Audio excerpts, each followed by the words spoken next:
As many of you know, I've come out strongly against Donald Trump, and the only way to really do this is to support Hillary Clinton. Now, to say this is a thankless job is an understatement. One of the most alarming things about this election is just how much more energized Trump supporters are. I mean, whenever I come out against Trump and in support of Hillary, no matter how tepid my support of her is, the ratio of criticism to praise is something like 100 to 1. I don't think I'm exaggerating there. And much of this criticism is just absolutely vicious. So I totally understand why many people don't do this. But again, I think Trump is just a terrible human being, while Hillary is merely a compromised one. And the difference is enormous. So I'm committed to doing whatever I can to get this difference across. And if I lose some of you in the process, well, we were probably going to fight about something anyway. Before introducing today's guest, I want to deal with two very common arguments I've heard at this point. The first is that the lesser of two evils is still evil. Now, I don't know where this meme came from, and one hears it mostly from those people who are still threatening to, quote, vote their conscience on Election Day and pick some third-party candidate. Now, there are really two memes here. This is an example of two catchphrases distorting people's thinking. The next president of the United States will either be Donald Trump or Hillary Clinton.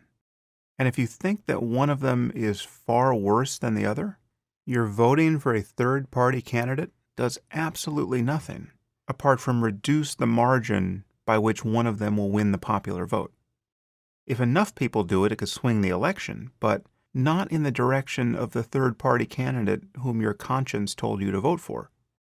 Okay, so there are two choices here, and they are quite distinct.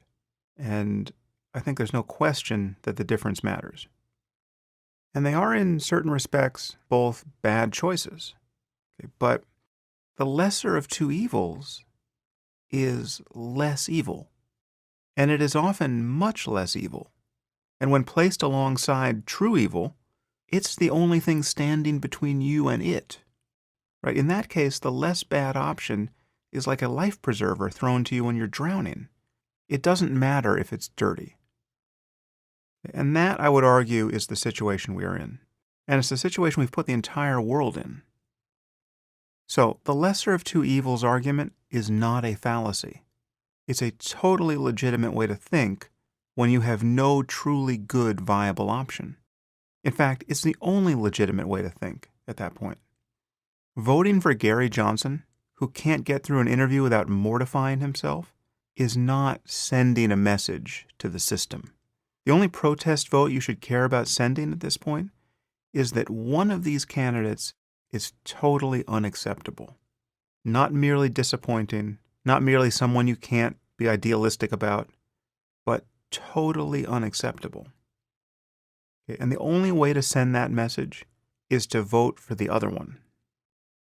Now, this brings me to the most frequent criticism I've heard. And this is yet another example of a catchphrase of sorts, distorting people's thinking. What I've now heard more times than I can count is some variant of the following. You used to be such a careful thinker, but when you talk about Trump, all you produce are ad hominems. This shows that you're arguing from pure emotion, not reason. Again, I've received that every conceivable way. People have made videos on that point. I've got emails. Every comment thread I've seen has got some version of this. Okay. The ad hominem fallacy. Okay. Ad hominem means to the man. One commits this fallacy when, rather than address an argument or an idea, you merely attack its source. And this technique, if we can call it that, is rightly despised. It's not a valid form of argumentation. For instance, when Donald Trump says that we shouldn't let Muslims into the country because of the risk of terrorism, it is ad hominem to say Donald Trump is a bigot, full stop, as though that were an adequate response to the policy argument. Whether or not he's a bigot is irrelevant to the question of whether it's wise or necessary to attempt to keep Muslims out of the country. If you want to argue against that, as I have, you need to say things like it's impractical or it's impossible. Many of these people come from countries in Europe, for instance. Just where and how are you going to apply a religious test to people from England and France and Germany? Or that it's needlessly inflammatory and will prove counterproductive? Or that you'd be keeping out the very allies you need in your fight against extremism? Or that this would violate some deeper value, like the value of helping kids who are being pulverized in a civil war through no fault of their own? You have to say something that deals with the claim. And so it is with any policy position he or anyone else might articulate. And I've done that. Insofar as Trump has said anything concrete and not immediately self-contradictory about what he intends to do, I have addressed those issues. But what I've mainly been talking about is whether or not Trump should be president. And whether or not he's a bigot is relevant to that question. Many of his qualities as a person, and certainly most of his intellectual and moral qualities, are relevant to that question. So when I say of Trump that he shouldn't be president because he's dangerously uninformed and, even in many respects, unintelligent, and he's a pathological liar, not an ordinary liar, but a liar of a sort you'd expect to meet only in a mental hospital, and that he's a deeply unethical person, one who is actually famous for treating people terribly, and that he's an anti-intellectual, someone who has no respect for real knowledge, much less the life of the mind. Someone, for instance, who could perpetrate a fraud like Trump University and not want to kill himself out of shame. And that he's a sexual predator, not merely married to one. And yes, that he is very likely also a bigot. And that he's above all a bully and a con man, an obvious con man. The most obvious con man I have ever seen in public life. None of this is an example of an ad hominem fallacy. I've argued that giving Donald Trump more responsibility than any person on earth is a bad idea because of who he is, because of the bad qualities he has in spades, and because of the good ones he so obviously lacks.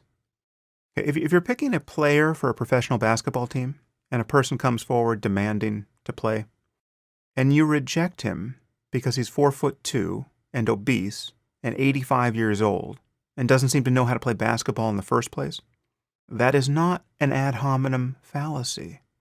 The person is wrong for the job. Okay? And the fact that he doesn't know it only makes matters worse. Delusion is not an asset. And what I see in Trump is, above all, a bully and a con man. Really the ultimate distillation of what our celebrity-infatuated culture has done to us. He's basically a golem produced by the media, by a century of our giving power, the power of our mere attention, to fame. And now he wants to run our country. Now, what I've found over these last few months is that many people who support Trump insist upon interpreting every criticism of him as a mere expression of partisan politics. Now, this should be impossible to do, given that Republicans in droves have echoed even the harshest criticisms I've articulated here. The Wall Street Journal and the National Review have both come out against him. This is unprecedented, and there's a reason for it. And the reason is not merely that people are attached to politics as usual.